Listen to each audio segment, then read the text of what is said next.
we've had many devious serial killers happen in the Mind series, but this might be the bloodiest. Mm-hmm. Fritz Haarmann. Definitely the oldest as well. Yeah. The Vampire of Hanover. Mm-hmm. Let's get into it on this episode of the Raspy Apple Podcast. In the Mind of series. Episode 4. Let's get it pushing. Going strong. So we are back. Welcome back to the In the Mind of series. Again, watch the playlist. It's great. The Vampire of Hanover. That's the big thing. Very bad upbringing. I mean, youngest of 6 children. So he was already kind of the runt of the family, right? Father was very, very cold, very distant, ruled with an iron fist. Can I just say, born in Hanover, Germany, October 1879. Wow, that's a long time ago. Now you can spit. Right? That's my thing, yeah. But, like, that's a long time ago, right? So, like, this is a different time, yes, but people still had kind of the similar morals we had, like, you know, don't kill people. Like, it's very, very, very, you know, not kind of... It's crazy how you think, like, 1900, yeah, 1900s exactly, is old. It's old. 18? Yeah, 18, like... Holy cow. Like, that's the different world, right? But, you know, still some of the same values, but he was in a home that was kind of dysfunctional, right? Youngest of 6 children. Right, yeah. Yeah. His father only married his mother for wealth, so he was having affairs on the side. Got a great dowry. Right? Did you know that? And, like... The sum of money that he got was great. Like, he married her for wealth, right? But he had affairs, he didn't love her, and actually came down with syphilis, which is, like, almost not a death sentence back then, but very bad, right? Definitely a womanizer, yeah. Yeah. So, it kind of seemed that the mother, not giving the attention from the father, kind of gave the attention to the sons, especially Fritz, because he was very effeminate, right? He liked to do the household tasks. He liked to cook, clean, sew. Sewing, yeah, cooking. Exactly. So, and he wasn't a great student. He was very, you know, reclusive. He had, you know, get held back twice. So his upbringing, while it wasn't so bad, it was very dysfunctional, right? So when we see him grow up into, like, you know, a young adult, it was very strange because he worked as a locksmith, right? When he finished school. Exactly. And he finished school young, I think. Which was 15. Which is a pretty good vocation. Like, you make good money there. But he had something in his closet that he really couldn't tell the world, but he needed to act on upon. Was it the key to the lock? It was the key to the lock. I mean, he went after younger boys because he was attracted to them, right? Yeah. And they, like, at this time... It was a jailable offense. Like, being gay at that time... Yeah. Definitely... Not acceptable. Like, it's not acceptable at all. So what happens is that he has to keep this under wraps, but it kind of seems that he's not just looking for a relationship, even sexual. He wants to hurt these people. He wants to go at these younger, kind of vulnerable boys and take advantage of them sexually and physically. And he wasn't a locksmith for long. No. He joined the Bryce-Knock Military Academy in 1895. Very cool. So I think he served some time in the military. He served some time in the military, and apparently he said it was the best time of his life. Yeah. But you forget he had epilepsy, right? Yeah. So he was discharged medically, right? And when that happened... He returned to Hanover, I believe. And he kind of went into the criminal underworld. Yeah. And this is... Black market. Yeah. And this is strange because he was committed to a mental asylum before this. His mother had kind of broken him out. But it didn't really seem to help him anyway because he was still going after younger boys, right? And the reason he got his name, the Vampire of Hanover, was very strange because it was the gruesome way he would kill his victims. I mean, didn't he bite them on the Adam's apple? Yeah. Leave the mark of a vampire. He called it a love mark. Yeah. Right? Kind of rip their flesh. Ooh. He used to dismember them, put their organs in vats, flush the blood down the toilet. Like, he loved the goriness of it. Yeah, right? yeah. He was a butcher. He was a vampire. He loved anatomy. He loved it. No, I'm listening. That's just, you know? It's weird. It's weird. And it's weird because usually we see a very clear link with serial killers and why they do things. Here, it seems to have bypassed the traditional. It just seems like he acted out his sexual fantasies in the most gruesome way possible. Right? Maybe because of the horrible relationship with his father. Maybe because he was spoiled by his mother. He didn't know how to treat his emotions correctly. Or maybe after the whole military and locksmith thing, he did get himself into bad situations. Criminal underworld, yeah. Yeah, I mentioned the black market, but didn't he, like, rob? Did he burgle? Yeah, like, exactly. I'm not sure if he burgled, but, like, he definitely was, like... Even with his victims, this is crazy to me because I would never do this. he would kill them, dispose of the bodies, but keep their stuff. And he'd wear their jackets around town. He'd wear their rings and everything around town. Yeah. Like, it almost seemed like he was more so of a kleptomaniac than anything, right? Because he would steal stolen goods. And the crazy thing is, it just seemed to hit 2 birds with 1 stone. 3 birds with 1 stone, right? Filling his sexual fantasy, going for the kind of goods to make money off of, and now he's kind of having a purpose in life, right? And this is where we kind of see him cross roads with Mr. Hans Granz. And he was younger. He was younger. Yeah. But he was also his lover. And also partner in crime. He lived with him, got kicked out a few times, but then obviously he'd take him back. Exactly. Because they were acquaintances, you know? Well, they were more than acquaintances. Yeah. Right? So, like, it's crazy to think that he found a partner in crime, right? That was not only his lover, standing by what he did, and also a criminal in the criminal underworld, right? So we see a nice picture of Fritz now, because we see, as he's in the height of his kind of death march, what happens? Well, he gets acquainted with the police as an informant. That is strange. And that's very strange because he's committing all these gruesome acts, but he's getting closer to the law. Usually people would kind of step away. And the police did know that he was homosexual. Yeah, he had previous convictions for all that, sexual battery and abuse for all that. But they didn't really care. No, they didn't know. They were just kind of...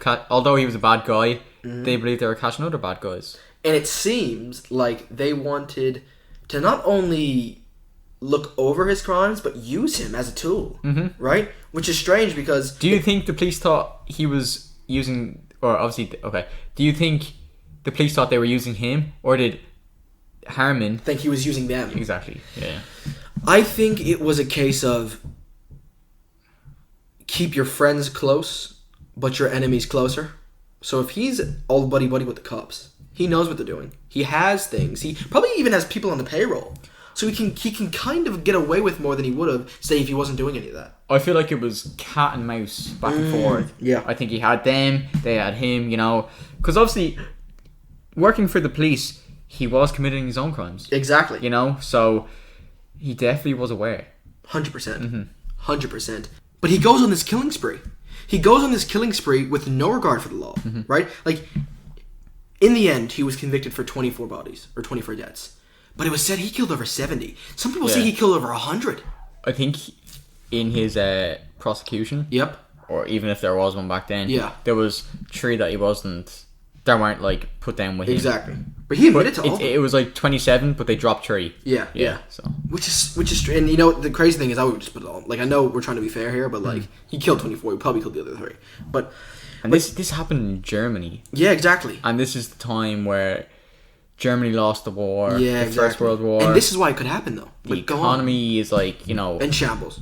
Yeah, but like there's some people that think they have like a good life and they're rich, but they're in oppression. Exactly. You know? Exactly. Yeah, it's a big one. But like my thing is this: he murders so many boys, and he had an MO, right? This is what he would usually do. He would lure them either with probably food or work. He said, "Oh, I have a job for you. You look hungry. Come in." He would bring them in, kind of keep them there, not against their will so much, but kind of say, "Don't leave yet, right? I still have things to give you." And when that was happening, he would make them food, bite their necks, kill them. But before he even killed them, he would make them undress, have sex with them, like do all these crazy things, right? Yeah. And like these were probably 15 to 14-year-old boys. Wait, would he start out by biting their Adam's apples? Yeah, like this was like he didn't kill like that was like because he wanted to leave the mark. Yeah. Damn.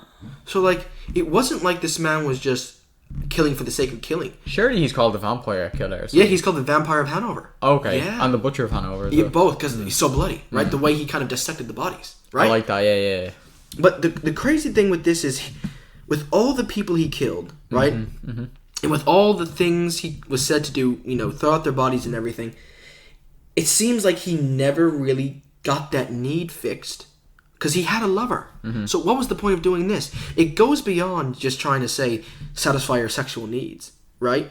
Whatever they are, if you can even call them that, right? Yeah. To now just wanting to be a murderer, right? And I usually sometimes have sympathy because we can see that murderers are sometimes almost not doing something of free will, right? They kind of have a compulsion. But with this, like, it seems no reason that he should have had this. It seems like he just wanted to see people suffer. Yeah, definitely. He didn't see personality in people. He just saw them as an object. Do you think he was a sociopath that was undiagnosed? See, back then, there was just... Yeah. The research just wasn't there.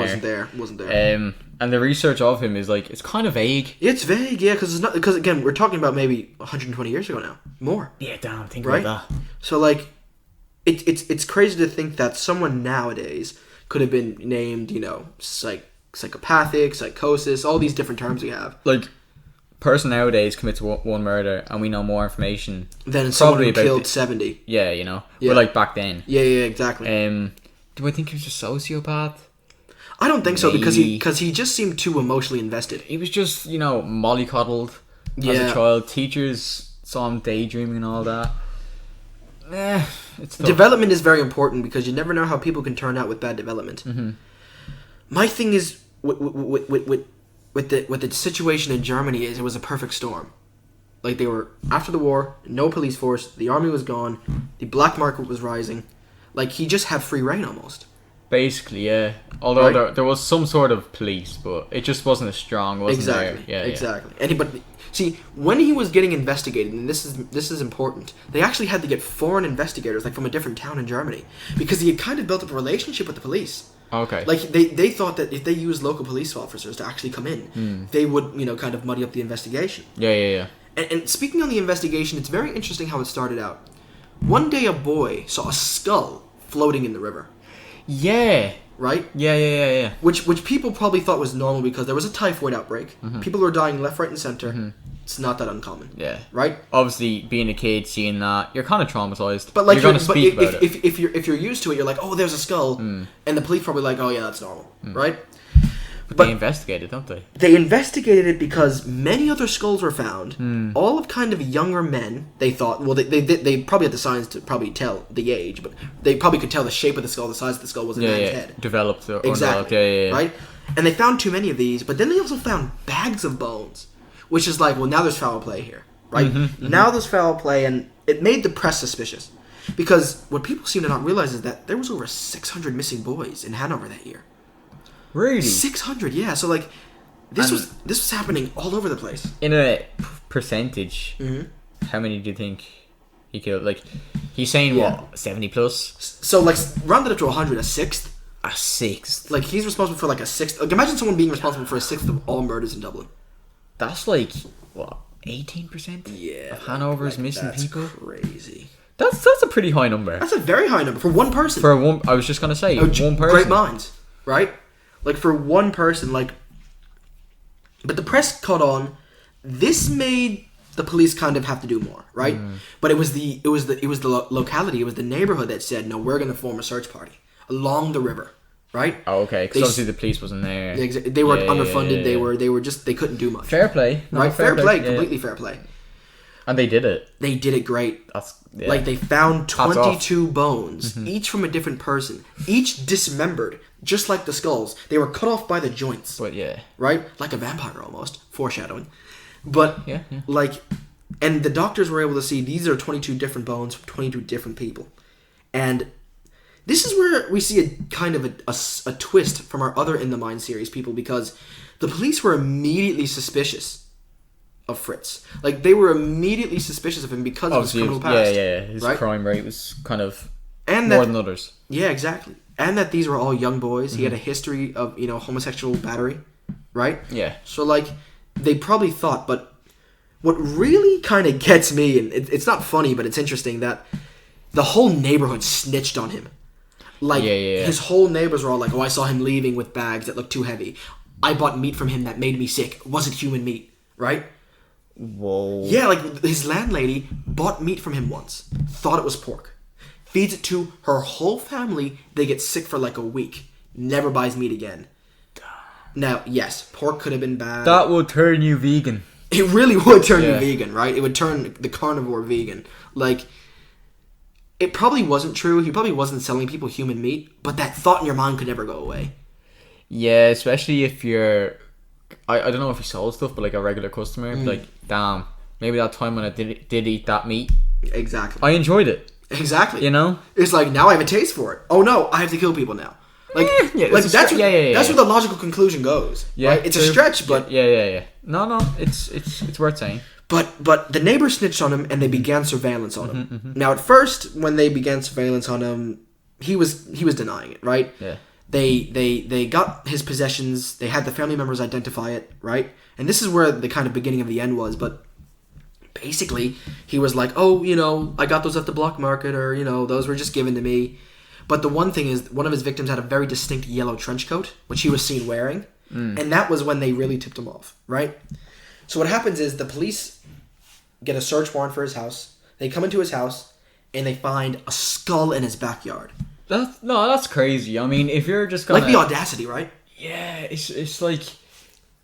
You have balls. They really do. You think you're the dog's bollocks. You're really walking around with no sense of, like... fear. Exactly. No sense of consequence. Yeah, you just think you're above exactly the authority.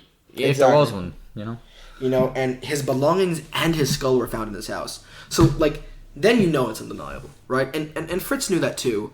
So he confessed, and in his confession we see a sense of resignation. Like we see a sense of resignation because he kind of knows there's no way out. And I'm not going to say he seems remorseful, but he just seems like he probably thinks there's no point in fighting, right? So him and his lover/accomplice basically both get charged with murder, and again, both of them are really just kind of lax about it.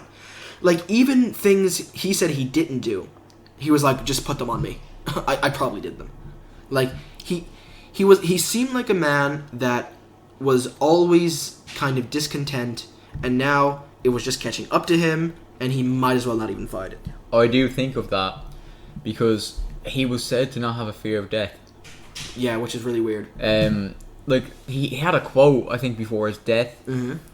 It went something like, I think it's like, Paul, you're blaming me. Yeah, exactly. Yeah, I did it. Yeah, exactly. He definitely confessed. I'll bear the sins. Yeah, I mean, I'm not saying he's a good guy, but at least it was easy.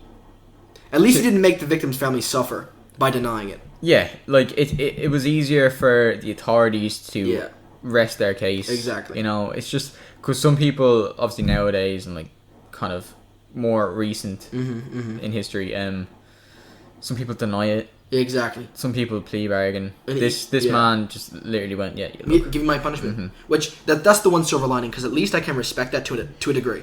Can we talk about his acquaintance really quick? Yes, we can. Did we touch on it at all? No. I mean, his lover Hans Granz. I feel personally, and this is a theory, because he was charged with being an accomplice to murder, right? Yeah. No, I feel like he got off light. I feel like he didn't. I don't think he did much of what they said he did. Really? Like okay, this is my thing. I'm not doubting that he knew. Oh yeah, he knew. But I don't think he helped out. I don't think he Was there a time where he walked in, or was it vice versa? I think Hans Grant walked in on... Yeah, on him doing something with a child. Yeah, and he just went. Yeah, he just left. Went. I'll be back later. But, like, should you be sentenced to death for that? Not death. Like, was death the only option back then? I don't believe so. Well, no, because murder was a capital offense. So if you killed anyone or was involved with that... Take your life. Exactly. Yeah. So the kind of eye for an eye, right? Yeah. But, like, I don't think he took anyone's eye. Like... No, I don't think he took it. I think he had... It's tricky to say. It is tricky to say. I don't know for a certain, but I would have liked more investigation in the Hands. It just seems like they wanted to paint them all with the same brush because of the evil conduct. And while I agree with that, we always have to be fair. Like, out of all the victims, there's at least one that he was more involved than he ever was. Yeah, facts. I agree with that. Anyway. I completely agree with that. But, they were sentenced to death by decapitation, and again, very resigned about it, very relaxed about it. He said, send me to the gallows, basically. Send me to the decapitator. And at the same time, when he's on his deathbed, I don't think he was regretful. I think he was resigned. I don't think he cared about the people he killed. Yeah, I mean, he got charged with 24 murders. Mm-hmm. He got sentenced to death. Now, at this time, guillotine. Yeah. Head sliced off. Exactly. That's probably even more scarier. But maybe even more painless. Some people say, though, that when your head's cut off, you're alive for a few minutes or a few seconds. Whoa. Yeah, like, this is insane. So, like, some people say when your head gets cut off, you're still alive, you're still conscious for, like, a few seconds. and that while you're dying and the blood's coming out, you can see, the world turn upside down. That is insane. I know. Bro. And people have done experiments on this. Like in the French guillotine ones, the scientist, when people were cutting off heads, he said the head blinked and stared at him and moved for 10 minutes afterwards. I'm not messing. No, seriously. I'm so on that. 10 minutes. Okay, maybe not 10 minutes, but it was a minute at least. I can get a minute. If that even is a stretch. The point still stands. I can believe 30 seconds. But you know what I mean? It was long. But it's mad. Did you ever see videos? Well, not videos of that, but movies. Sorry, movies. Exactly. Clarify that. Yeah, fictional movies. Yeah. Of heads just rolling off. Yeah. But it's just weird. Yeah. It's just you just see the life go from a person. Lop. But you're saying it doesn't. You're saying I'm saying your consciousness is still because it's your brain. Yeah, right? Yeah. I'm not saying I'm not a doctor, right? But if you're alive after the decapitation, because you're not suffocating. Right? Or are you? Because your lungs are out of here, but it's just no. This is just this is too many questions in my brain to handle right now. No, skip it. Please, we're gonna have to put a pause on that one. But yeah, basically, what we want to say about Hans is, I know, right? It's insane. Sorry, yeah. Sorry for all the nightmares, But what I want to say about Hans is this, right? We see the dysfunction in the childhood result in dysfunction in adulthood. Mm-hmm. We see a person that doesn't really care for the human life he's taken, and at his death, he's confessed, but he's not repented. Mm-hmm. So what I'm saying is this. Look after those who might have that kind of trait. Look after those who might need help. Because at the end of the day, you can save someone like Fritz. If he wasn't a sociopath, even if he was, you can put them in a position where they don't try to kill people. And I just think he's such an interesting case because he has this kind of scary name, the Vampire of Hanover. But at the end of it, yes, he was a very bad serial killer, but he wasn't the evil that we probably come to think of a vampire as. Yeah, I like how in this series that we talk about the mind of people and how obviously we're talking about the mind. The mind kind of, overlaps itself with other people. Exactly. We see traits. Yeah, because it's human nature, right? And we're never justifying. We the crimes, see links, right? But we're just explaining them. And it's crazy. It could be early life. It could be later life. It could be someone could just snap. Death. Someone could just snap in their 50s and then go on a killing spree. Surely in our series now, there is similarities in all of them. Obviously, there's differences. Yeah, exactly. The differences and some are more pronounced than others. Yeah, of course. Yeah, but the similarity it's crazy. It's crazy. It's insane. But yeah, guys, this is a shorter one because we just wanted to let people know about this one. It's not that famous, but yeah, guys. Do you have any questions? Yeah, one question I would like to ask you is this, right? Please. If you were one of the victims of the vampire, could you have forgiven him? I'm dead. No, I mean if you could forgive him, right? Oh. I could bring a lot of things into play from back then. Yeah, but just on a human level. No. No. Okay, then no. Just say that then. That's fair. But I can't just answer no. That's not a good answer. Well, no, it is a good answer. My thing is with some serial killers, some people are just victims of circumstance. And even the victims that were killed were just in the wrong place at the wrong time. Mm-hmm. My thing is why I think he's more devious than many of the other ones is he sought after these people. Or these young boys. He lured them in. He was fully conscious. It wasn't a fit of rage. It wasn't just a Facts. So while other serial killers I can have a bit more sympathy for, not in the sense that I don't think they did anything wrong or not, guilty of their crimes, but you can people have different circumstances, right? This one, he just seems to be just absolutely mental blinkers on, human life off, killing. I do find crazy though, just really quick, that when you actually look at every serial killer there is, they're all so deep. There's never a simple one I just wanted to kill people today, Yeah, but which it shouldn't be, but when you talk about serial killers, bro, I'm blank. I'm gone. Yeah. It's crazy the amount of people that do it. And it's crazy the amount of people that they actually kill. Imagine you knew about all the people in your town, and then 100 of them just die. What's the mental effect on that? Whole generations are getting wiped out. But I feel like all of them should be getting the same amount. Yeah. Because we have to research about this guy. Exactly. You know? Yeah. He's not really, like, on paper. No, not at all. Like, there's, you know, people obviously did research. They like, Google it. But, like, there's more to say on Modern, and rightly so. Exactly. You know, the media wasn't there. But yeah, I just think there should be more on this guy. Yeah, like this is why we also make these videos. We want to raise awareness, not to kind of put them on a pedestal, because that's not our intention at all. No. Our intention is to just kind of make people aware of the different kind of traits and serial killers that are out there, because it's very interesting. It's interesting. It's very interesting. Bottom line, it's interesting. And I think we can do well with not only entertaining ourselves with this, but also noticing the signs. And I think that's a really important trait right there. Yeah, I mean, got anything else to say? You know what, guys? I wish we did. I wish we did. You know, we can always do a follow-up on this guy if new news ever comes out. But what I just wanted to make clear on the vampire is, you know, I wasn't in his shoes. I could never kind of tell what he was going through, but I can kind of make assumptions, right? And assumptions are good because when you assume something, it's a protective mechanism. You see something dangerous, you might go away. You see something you don't understand, you might go away. I think people need to look at their more assumptions and not be so readily to trust people, in the sense that when someone seems like they have ulterior motives or they're too good to be true, think about it first. Not to compare people and serial killers and all that, but do you think that out of all the serial killers that we touched on so far, he's the most likely that you could have changed? No, I think he's the least likely. Okay. I like that. We'll end it there. Night Stalker, you know, he horrible childhood, but I think it could have gotten through to him. John Gacy, he was again childhood. I think he could have, if he was really set on this right path. Yeah. Right, I think he could have been gone. Yeah. Gary Ridgway, I think he's the most one that could have been saved. Really? I think Gary. Sorry, I really do. They both had problems. Like, yeah, it was parents' issues, and then led on to 100%. Yeah. But yeah, I agree with you now. Yeah. Thinking, yeah. So, you know, he wasn't called the vampire for no reason. So, guys, tell us what you think. You know, rest in peace to all the victims, and, you know, like, share, comment, subscribe, and we'll talk to you in the next episode of the Raspy Apple Podcast. Thanks for listening, guys. Peace out.